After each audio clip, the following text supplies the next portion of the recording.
Yo acababa de terminar la carrera de biología en la Universidad Nacional de Asunción. Al terminar la carrera, el profesor de genética y también de antropología biológica, el doctor Ricardo Moreno Acevedo, me invitó a participar de un programa que estaba por empezar para estudiar las plantas que regulan la fecundidad en poblaciones indígenas y campesinas de Paraguay. Y necesitaba a alguien que hiciera el trabajo de campo y el trabajo de botánica. Me habló de ocuparme yo de la parte etnobotánica del trabajo. Yo hice toda la carrera, pero nunca escuché siquiera la palabra etnobotánica, porque era una disciplina muy rara que no se enseñaba en ninguna universidad de Latinoamérica excepto en México. Y me sorprendí mucho por lo que él me estaba hablando y le dije qué era eso. Y él me explicó más o menos porque había estado en un congreso de americanistas en Perú el año anterior, creo, y ahí lo conoció a Martínez Crobeto. Y además Martínez Crobeto, luego de esta reunión, vino a Asunción a casa de Miguel Chasesardi, que es un antropólogo muy conocido paraguayo que falleció hace unos años. También alternó con Moreno Azorero y otra gente del ambiente antropológico y americanista de Asunción. Entonces él le escribió a Martínez Crobeto y le dijo que quería hablar con él, que tenía un proyecto, si podía venir, o esto y lo otro. Entonces nos vinimos. Él era profesor de botánica, de sistemática botánica, de taxonomía y de fitogeografía en la Facultad de Agronomía de la Universidad del Nordeste en Corrientes. Todo esto fue en el año 1973. Lo que me dijo él en ese momento es que él ya no trabajaba en etnobotánica, que no quería continuar y que iba a publicar las cosas que no había publicado aún, que él estaba más interesado en los juegos de hilo en ese momento, en el estudio de la historia de la yerba mate, y fue exactamente así. Él fue terminando cosas hasta el momento que se jubiló en el año 83, 84, por ahí, dio sus últimas clases, y él ya se quedó viviendo aquí en Buenos Aires, no se volvió ya a Corrientes. En todo ese tiempo yo lo frecuenté bastante, seguí en Paraguay trabajando hasta el año 75, que en el año 75 yo conseguí trabajo acá en Buenos Aires y me vine a vivir acá. Entonces nos encontrábamos acá cuando él venía también, nos visitábamos, charlábamos. Siempre nuestra relación fue así, de intercambios, de darnos libros, me noticiaba de cosas, me regalaba libros que compraban libreros de acá. Bueno, en fin, fue una relación así amistosa, ¿no? Él continuó trabajando con sus juegos de hilos después que se jubiló, se dedicó más a eso todavía, viajó al exterior con su esposa, fue a Centroamérica, a países del norte para buscar juegos de hilos, ¿no?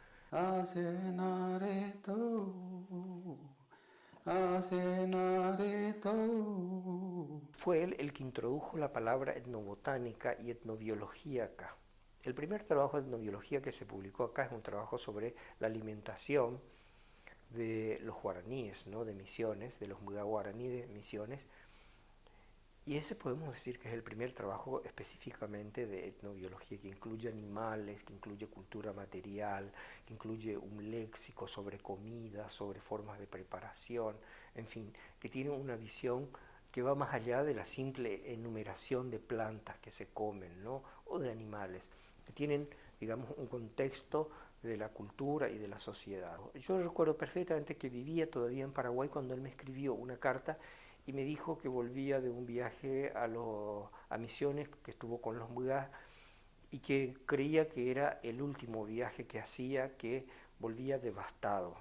Y me recomendaba que haga todos los trabajos de joven, porque después se hace insoportable e insufrible.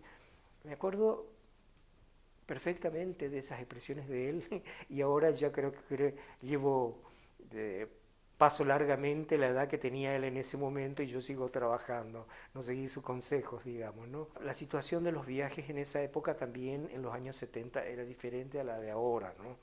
Eran épocas mucho más difíciles. A mí también me tocó viajar en los 70 y ni comparación con lo que es ahora, las rutas están mejor, hay hoteles por todos lados, comunicaciones, en fin.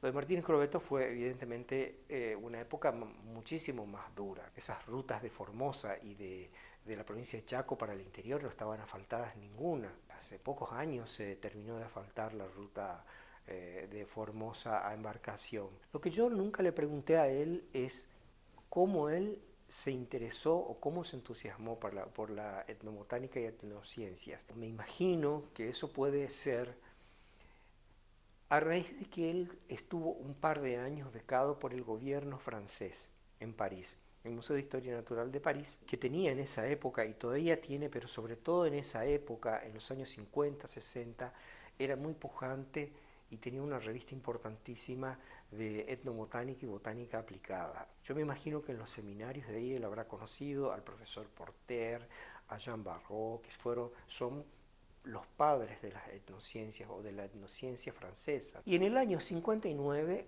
se crea el Instituto de Botánica o el Departamento de Botánica, la Facultad de Agronomía, en Corrientes, en la Universidad Nacional del Nordeste. Y él va como profesor ahí, desde el año 59. Evidentemente, inmediatamente él se pone a trabajar con indígenas de por ahí cerca, porque ya al poco tiempo publica cosas. Martínez Crovetto solucionó el problema porque iba a tener muchos rechazos por parte de los botánicos. Lo combatieron igual que siguen combatiéndonos a nosotros hasta ahora, los biólogos, como que no aceptan esta mezcla de cosas, digamos, ¿no? Por ejemplo, los trabajos que nosotros hacemos o las tesis que se tienen que rendir en las facultades de ciencias naturales, ellos dicen que eso no se puede rendir, esto parece de letras o parece de antropología, no tiene cabida acá. Y los de antropología dicen esto es de biología, no es de acá. Entonces estamos eternamente en el borde y no somos ni lo uno ni lo otro. Bueno, Martínez Crovetto tenía desde un principio ese problema.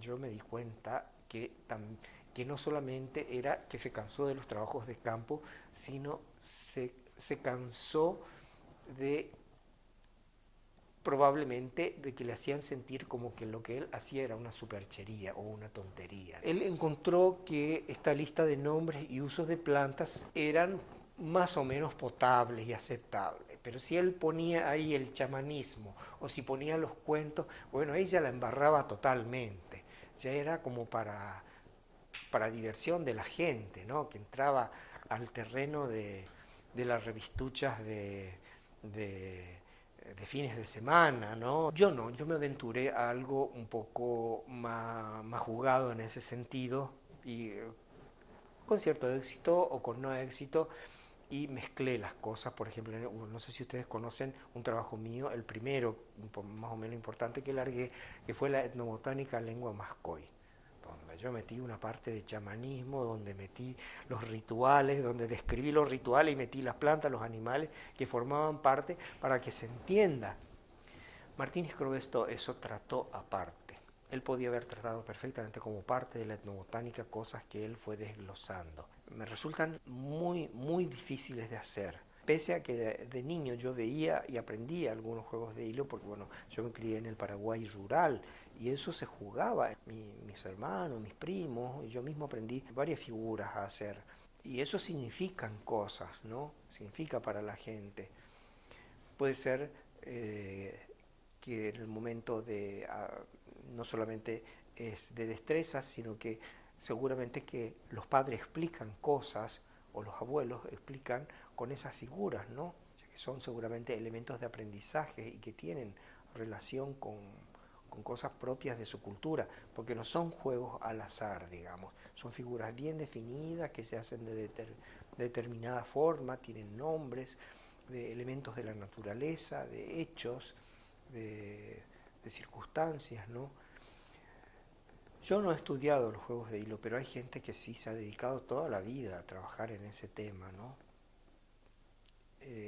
Martínez Crovetto supongo que conocería el trasfondo de la cuestión, pero él no publicó. Describió apenas los pasos y los procedimientos para hacer las figuras, ¿no? Y algún que otro detalle más.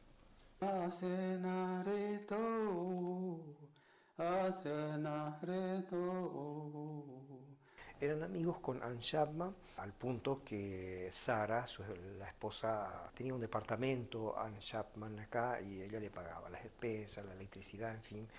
El equipo fotográfico y de filmación guardaba en la casa de ellos le guardaban cuando ella estaba en Francia o en Norteamérica. Eran amigos con los Palavecino, por lo que sé, con Chasesardi, bueno, sí, con la gente de esa época, ¿no? Era una persona respetada, querida.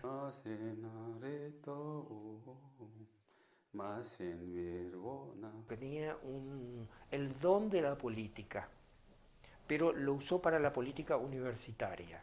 Dice que él manejaba muchísimo con los gremios, con los estudiantes, con esto y con lo otro.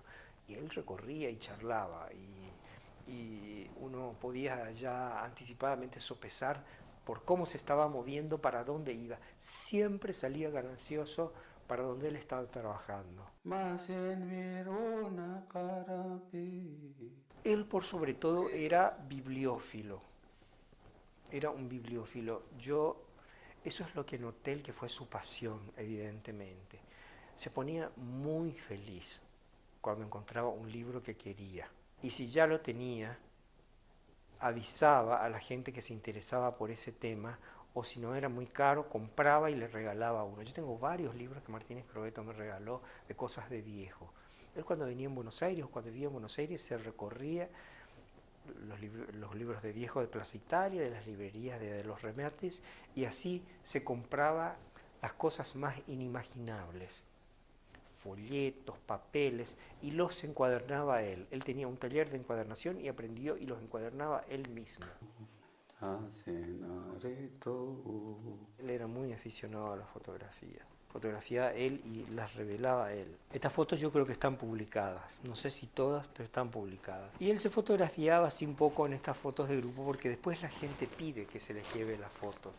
Entonces por eso un poco muchas de estas fotos grupales. Esta es Sara, su esposa. Son lindas fotos, un poco cómo se vestía la gente y cómo era el tipo de casas al estilo de la cultura criolla lugareña, ¿no? Con esas ropas largas, con bombachas. Este es él, este es Martínez Croetto. Está con el cacique Catán.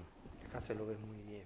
Realmente él fue un poco el iniciador de los estudios sobre etnociencia, y creo que hay poca gente que se dedicó tanto tiempo a los juegos, ¿no? Y a los deportes.